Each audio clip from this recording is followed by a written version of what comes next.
An animated cartoon is a film for the cinema, television or computer screen, which is made using sequential drawings, as opposed to animations in general, which include films made using clay, puppet and other means.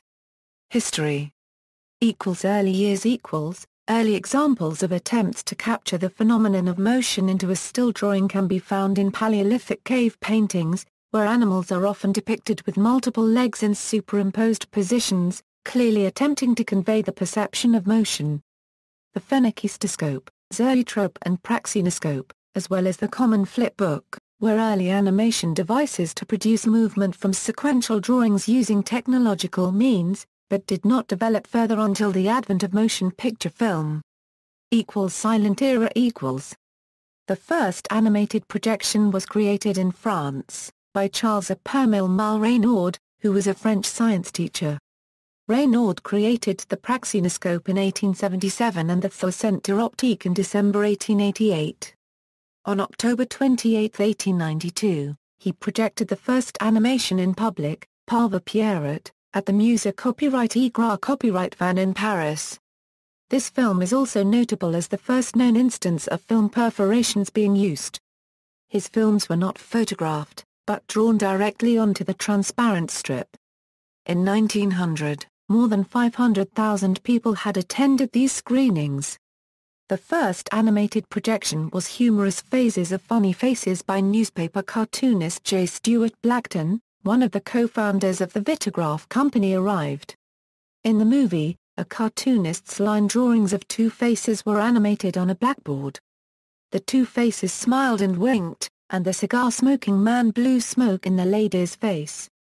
Also, a circus clown led a small dog to jump through a hoop. The first animated projection in the traditional sense was Phantasmagorie by the French director Epermille Cohl in 1908. This was followed by two more films, Le Cauchemar du Fantoche, The Puppet's Nightmare Now Lost and Un Drame chez les Fantoches, a puppet drama, called The Love Affair in Toyland for American release and Mystical Love-Making for British release, all completed in 1908. One of the very first successful animated cartoons was Gertie the Dinosaur by Winsor McKay. It is considered the first example of true character animation. At first, animated cartoons were black and white and silent. Felix the Cat and Oswald the Lucky Rabbit are notable examples. Golden Age. From the 1920s to 1960s, theatrical cartoons were produced in huge numbers, and usually shown before a feature film in a movie theater. Disney, Fleischer, Warner Brothers, MGM, Walter Lantz, and UPA were the largest studios producing these 5 to 10-minute shorts. Other studios included De Petitfling, Charles Mintz Studios, Famous Studios, and Terrytoons. The first cartoon to use a soundtrack was in 1926 with Max Fleischer's My Old Kentucky Home. However, the Fleischers used a DeForest sound system and the sound was not completely synchronized with the film. Walt Disney's 1928 cartoon Steamboat Willie starring Mickey Mouse was the first to use a click track during the recording session, which produced better synchronism. Mickey Mousing became a term for any movie action that was perfectly synchronized with music. The music used is original most of the time, but musical quotation is often employed. Animated characters usually performed the action in loops, that is, drawings were repeated over and over. Although other producers had made films earlier using 2-strip color, Disney produced the first cartoon in 3-strip Technicolor, Flowers and Trees, in 1932. Technicians at the Fleischer Studio invented rotoscoping, in which animators trace live action in order to make animation look more realistic. However, rotoscoping made the animation look stiff and the technique was later used more for studying human and animal movement, rather than directly tracing and copying film movements. Later, other movie technologies were adapted for use in animation, such as multiplane cameras with the old mill, stereophonic sound in Fantasia, widescreen processes with a feature-length Lady and the Tramp, and even 3D with Lumberjack Rabbit. Today, traditional animation uses traditional methods, but is aided by computers in certain areas. This gives the animator new tools not available that could not be achieved using old techniques. feature films. In 1937, Disney created the first sound and color animated feature film Snow White and the Seven Dwarfs. The name animated cartoon is generally not used when referring to full-length animated productions, since the term more or less implies a short. Huge numbers of animated feature films were, and are still, produced. Television. Competition from television drew audiences away from movie theaters in the late 1950s, and the theatrical cartoon began its decline. Today, animated cartoons for American audiences are produced mostly for television. American television animation of the 1950s featured quite limited animation styles, highlighted by the work of Jay Ward on Crusader Rabbit.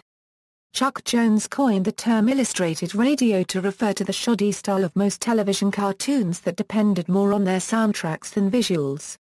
Other notable 1950s programs include UPA's Gerald McBoing Boing, Hanna-Barbera's Huckleberry Hound and Quick Draw McGraw, and rebroadcast of many classic theatrical cartoons from Warner Brothers, MGM, and Disney. The Hanna-Barbera cartoon, The Flintstones, was the first successful primetime animated series in the United States, running from 1960-66. While many networks followed the show's success by scheduling other cartoons in the early 1960s, including Scooby-Doo, Where Are You?, The Jetsons, Top Cat, and The Alvin Show, none of these programs survived more than a year. However, networks found success by running these shows as Saturday morning cartoons, reaching smaller audiences with more demographic unity among children. Television animation for children flourished on Saturday morning, on cable channels like Nickelodeon, Disney Channel and Cartoon Network, PBS Kids, and in syndicated afternoon time slots. The scheduling constraints of the TV animation process, notably issues of resource management, led to the development of various techniques known now as limited animation. Full-frame animation became rare in its use outside of theatrical productions in the United States. Primetime cartoons for mature audiences were virtually non-existent in the mainstream of the United States until 1990s hit The Simpsons ushered in a new era of adult animation. Now, adult animation programs, such as Aeon Flux, Beavis and Butt-Head, South Park, Family Guy, The Cleveland Show, American Dad, Bob's Burgers, Aqua Teen Hunger Force, and Futurama have increased the number of animated sitcoms on primetime and evening American television. In addition, animated works from other countries have had varying levels of airplay in the United States since the 1960s. Commercial animation Animation has been very popular in television commercials, both due to its graphic appeal, and the humor it can provide.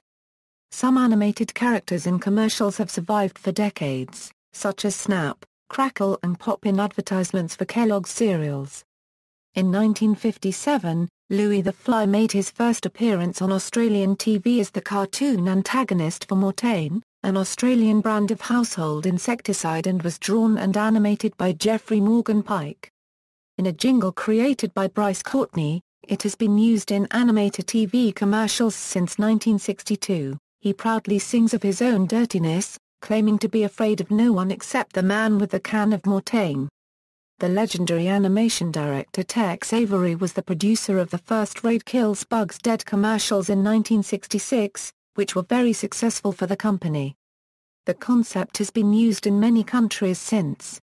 See also: animation, computer animation, cartoon, traditional animation, list of animated short series, list of animated television series, list of animated feature-length films, list of animation studios. Notes. References. Bibliography. External links, animated films, the making of an animated cartoon, the history of the discovery of cinematography, complete list of Soviet animated cartoons, Why Does Mickey Mouse Have Only 3 Fingers? Matthew Alice straight from the hip in the San Diego Reader.